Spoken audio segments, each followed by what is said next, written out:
Good morning, everybody. I had some questions recently about spiritual cleansing for both yourself and your living space.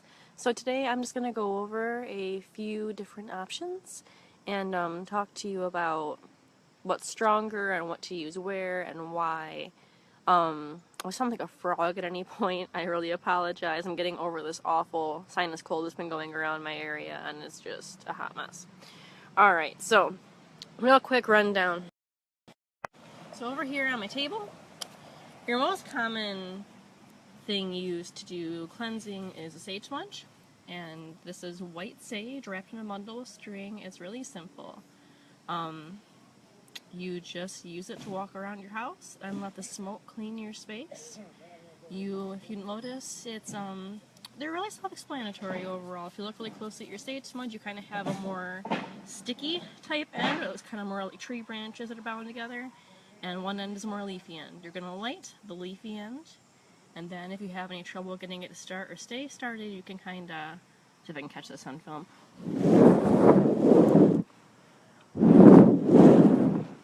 You just blow on the top of it, and it will help fuel those embers and really keep the smoke going.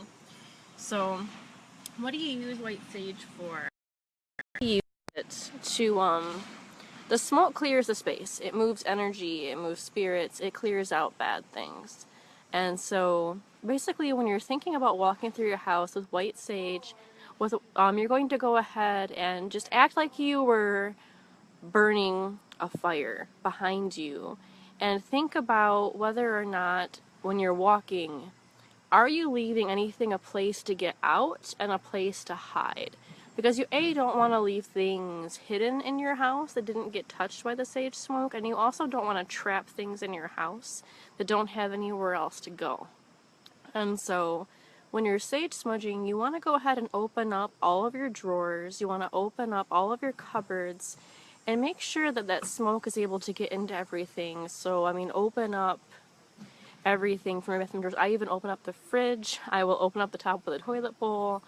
I am really thorough when I'm using sage smoke to help clear a space, and it sounds really silly, but why go through the effort of even bothering if you're leaving something a place where it can be sneaky and hide in there? If you're going to use and rely on sage smoke to clear a house, the sage smoke needs to be able to get into everything.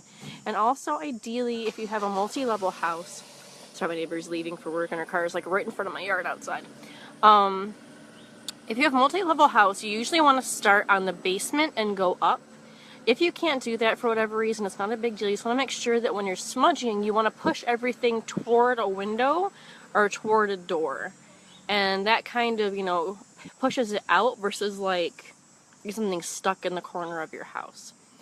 So, other options are, this is just a little simple bowl of white salt. And if you're a supernatural fan at all, you'll see that this was usually commonly, you'll hear different ideas as to why it's so useful for spiritual cleansing, but it does work. You can use it to draw barriers or boundaries around doors. You can sprinkle it around your house to clear the energy. I would say overall that white sage smoke is more powerful and useful than sage is, but they're both definitely helpful for cleansing. And the nice thing about salts is they can be used in scrubs, actually used on people. And you can run a sage smudge like over a person's body, you don't want to touch them with it, obviously. And that kind of can just help clear some of any negative energy off of them. And I usually recommend actually doing that to everybody who's going to be present in the cleansing, because you kind of don't want to start cleaning your house when you're bringing baggage with you. It tends to not be quite as effective if you have things hitching a ride, you know what I'm saying? So go ahead and cleanse everybody with your sage smudge or whatever you choose to use before you get started. So when it comes to salts, the nice thing about using minerals in cleansing is that they leave organic residue.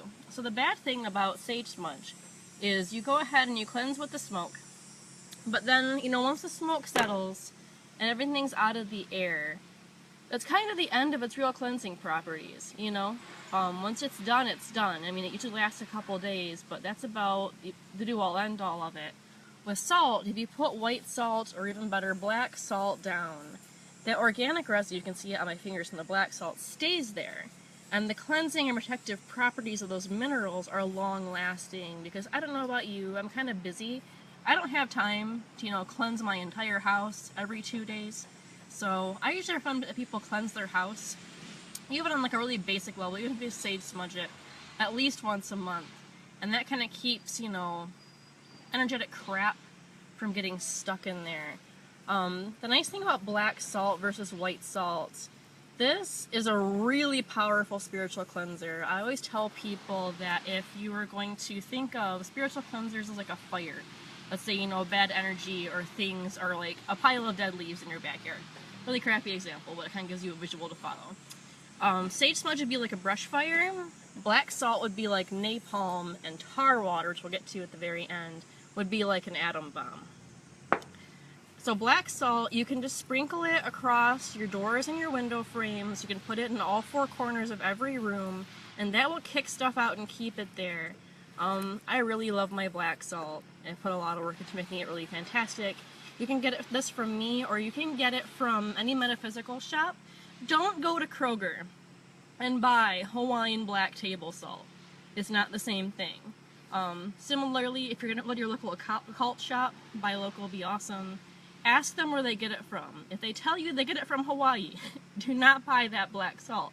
It's no harshing on them. It's just that if you're going to spend the time and the money to buy black salt for spiritual cleansing purposes, get it from somebody who's a spiritualist or a root worker who makes that with the fire for the purpose of clearing energy. It's an entirely different creature than what you buy to put on your sandwich from the grocery store.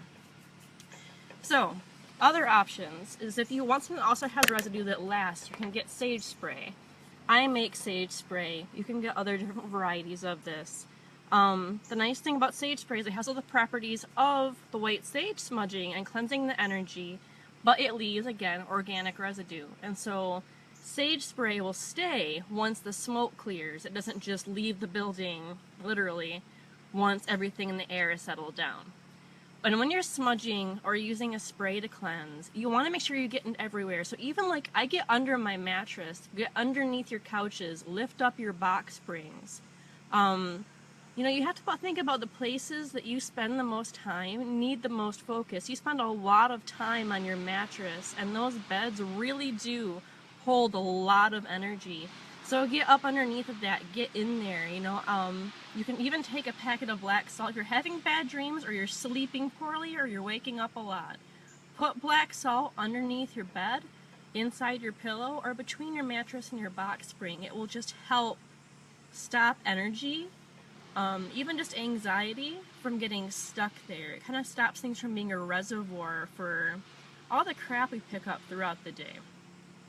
So another cleansing item that you'll see frequently is Florida water.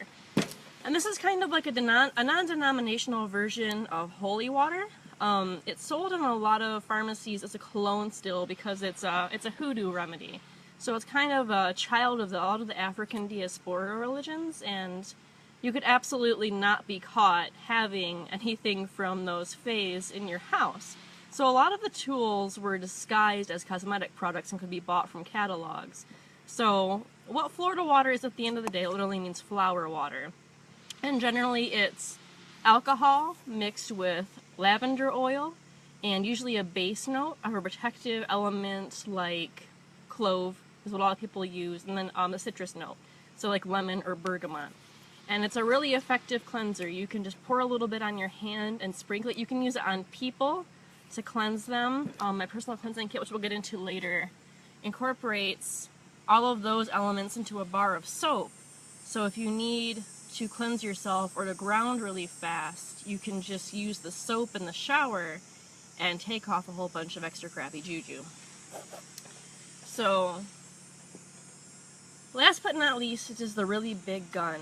Tar water is another hoodoo remedy. It's made from refined pine tar, which you get by basically trapping pine resin in a container and burning a very hot fire around it. Excuse me guys, I'm so sorry.